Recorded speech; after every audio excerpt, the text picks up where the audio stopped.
I'm Dee Bombani with Clean Skies TV News, and I'm joined today by John Felmy, the chief economist at the American Petroleum Institute, here at the Conservative Political Action Conference in Washington, D.C. this week. Mr. Felmy, thanks for being with us at Clean Skies.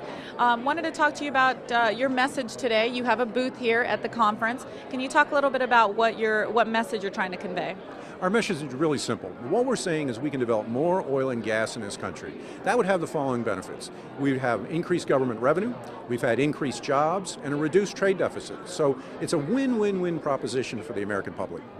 Now, what do you think the administration is not doing correctly or is doing that shouldn't be doing that's inhibiting the growth of this sector?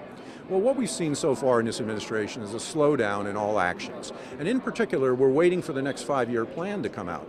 It has been under comment period. We understand the comments have been filed, and we understand from public announcements that by 2-to-1 majority, Americans support more oil and gas development.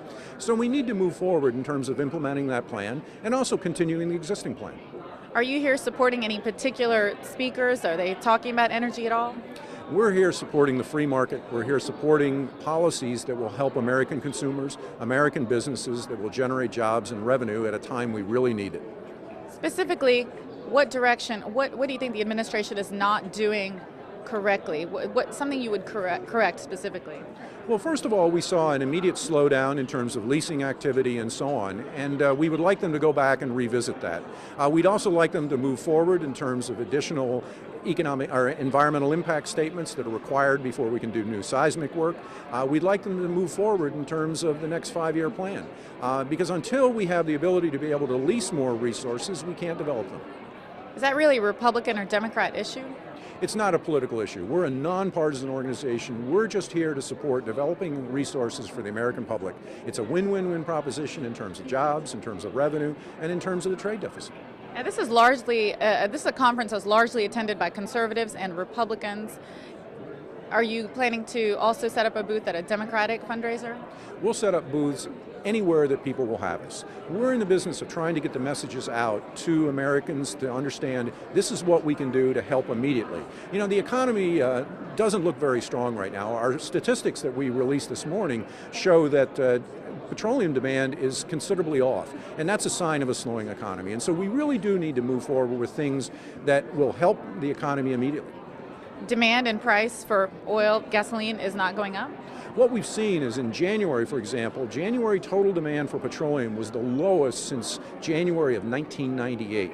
We've seen diesel demand, which is closely tied to the GDP, is off considerably. And so that's a sign that there's continued softness in the economy.